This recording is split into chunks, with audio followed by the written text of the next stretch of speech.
ഇത് മാസ് മോട്ടോഴ്സിൽ നിന്നാണ് Honda Activa 5G വണ്ടി വർക്കിന് കയറിയിട്ടുണ്ട്. നിലവിൽ നമുക്ക് പറഞ്ഞാൽ ജനറൽ സർവീസ് ആയിട്ടാണ് വന്നത്.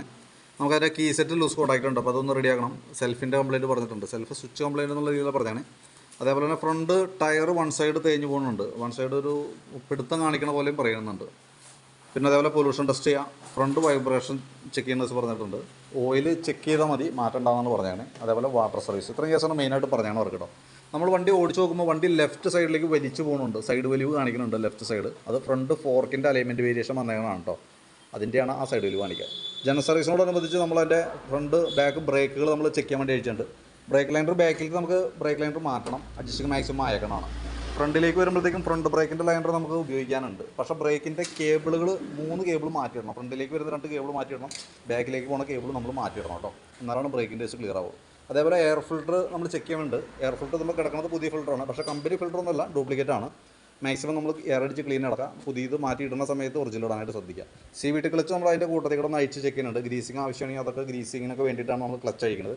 അപ്പോൾ അതിൻ്റെ ബെൽറ്റൊക്കെ നമ്മൾ ചെക്ക് ചെയ്തു. നിലവിൽ ബെൽറ്റിന് വേറെ കംപ്ലയിൻ്റ് ഒന്നുമില്ല. ബെൻഡെക്സ് വർക്കിംഗ് ഓക്കെയാണ്, വേരിയേറ്റർ ബോഡി ബോസ്റ്റൊക്കെ ഓക്കെയാണ്, ക്ലച്ച് യൂണിറ്റും ഓക്കെയാണ്. അപ്പോൾ ജസ്റ്റ് ഒന്ന് ക്ലീൻ ചെയ്ത് റീസെറ്റ് ചെയ്താൽ മതി ക്ലച്ച് സൈഡിലേക്ക് വരുമ്പോഴത്തേക്കും. കാർബറേറ്ററിന് വേറെ പ്രത്യേകിച്ച് കംപ്ലയിൻറ്റ്, ഓവർഫ്ലോ കംപ്ലയിൻറ്റോ മിസ്സിങ്ങോ റണ്ണിങ് ഓഫ് അങ്ങനത്തെ വേറെ പ്രോബ്ലംസ് ഒന്നും പ്രത്യക്ഷത്തിൽ കംപ്ലയിൻറ്റ് പറഞ്ഞിട്ടില്ല. നമ്മൾ ചെക്ക് ചെയ്യുമ്പോൾ കിട്ടുന്നില്ല കേട്ടോ. അപ്പോൾ അതുകൊണ്ട് നമ്മൾ കാർബറേറ്റർ അഴിക്കുന്നില്ല.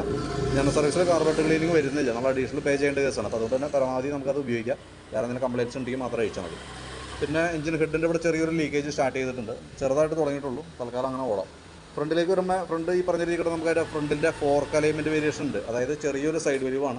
നമ്മളിപ്പോൾ വണ്ടി ഓടുന്ന സമയത്ത് ജസ്റ്റ് ഒന്ന് കൈ റിലീസ് ചെയ്യാൻ നോക്കി കഴിഞ്ഞാൽ വണ്ടി ലെഫ്റ്റ് സൈഡിലേക്ക് എടുത്ത് പോകും. അത് ഫോർക്കിൻ്റെ കംപ്ലയിൻ്റ് ആണ് കേട്ടോ. കോൺസെറ്റ് ടൈറ്റ് ഉണ്ട്, ഞാൻ പൊടിക്ക് ലൂസാക്കിയിട്ട് ഓടിച്ച് നോക്കി, എന്നിട്ടും സെയിം സിറ്റുവേഷൻ തന്നെയാണ് കാണിക്കുന്നത്. അതേപോലെ ഫ്രണ്ടിലത്തെ ടയർ വൺ സൈഡ് തേമാനം കാണിക്കുന്നുണ്ട്, ഒരു സൈഡ് നല്ല രീതിയിൽ തേഞ്ഞ് പോയിട്ടുണ്ട്. അത് ഫോർക്ക് അലൈൻമെൻറ്റ് വേരിയേഷൻ വരുമ്പോൾ സ്വാഭാവികമായിട്ടും മഞ്ഞ കേസാണ്. നമ്മൾ അത് ക്ലിയർ ചെയ്താൽ തന്നെയാണ് അത് കറക്റ്റ് ആവുള്ളൂ കേട്ടോ. അതല്ലാതെ കൊണ്ട് നമുക്ക് ഈ കംപ്ലയിൻറ്റ് ഇപ്പോൾ പുതിയ ടയർ ഇട്ടാലും സെയിം സിറ്റുവേഷൻ തന്നെയായിരിക്കും സംഭവിക്കാൻ പോകാം. പിന്നെ ബാറ്ററി നമ്മൾ ചെക്ക് ചെയ്യുന്നുണ്ട്. 2024 ബാറ്ററിയാണ്, ആമറോയുടെ ബാറ്ററിയാണ് വണ്ടിയും ഇരിക്കുന്നത്. പക്ഷേ ബാറ്ററിയുടെ കംപ്ലയിൻ്റാണ് സെൽഫ് എടുക്കാൻ ബുദ്ധിമുട്ട് കാണിക്കുന്നത് കേട്ടോ. 2024 വോൾട്ട് നോക്കുമ്പോൾ 12 വോൾട്ട് കാണിക്കുന്നുണ്ട്. ലോഡ് ടെസ്റ്റിലേക്ക് കൊടുക്കുമ്പോൾ 6 വോൾട്ടിലേക്ക് വരുന്നുണ്ട്. 8.5 വോൾട്ടിൽ താഴെ പോയ ബാറ്ററി കംപ്ലയിൻ്റ് ആണ്. അപ്പോൾ ഞാൻ ഒന്നുകൂടി ഒന്ന് ചാർജ് ചെയ്ത് നോക്കാം, ശേഷം വീണ്ടും ഇതേപോലെ തന്നെ കാണിക്കുന്നതിന് ബാറ്ററി വാറണ്ടിക്ക് വിടാം. വാറണ്ടി പീരീഡ് ഉള്ള ബാറ്ററിയാണ്. പിന്നെ സെക്കൻഡറി ഫിൽറ്റർ യൂണിറ്റ് ചേഞ്ച് ചെയ്തിടണം, ഓൾറെഡി അത് പൊടിഞ്ഞൊരുങ്ങിയിട്ടുണ്ട്. അതേപോലെ തന്നെ നമുക്ക് സ്പാർക്ക് പ്ലഗ് കിടക്കുന്നത് പുതിയതാണ്, എയർ ഫിൽറ്ററിൻ്റെ കൂട്ടത്തിൽ മാറ്റിയിട്ടാണ്. ഒറിജിനലൊന്നല്ല, പക്ഷേ എന്നാൽ പോലും പുതിയ പ്ലഗ് കിടക്കണം. എഞ്ചിൻ ഓയിൽ ചെക്ക് ചെയ്തിരുന്നു, നല്ല ഓയിലാണ് കേട്ടോ. അപ്പോൾ നമുക്ക് ജനറൽ സർവീസുമായിട്ട് ബന്ധപ്പെട്ട് എല്ലാ ഭാഗങ്ങളും നമ്മളിപ്പോൾ ചെക്ക് ചെയ്തിട്ടുണ്ട്. അതിനകത്ത് കംപ്ലയിൻസുള്ള ഭാഗങ്ങൾ ഉൾപ്പെടുത്തിയിട്ട് ഒരു എസ്റ്റിമേറ്റ് പ്രിപ്പയർ ചെയ്യാം.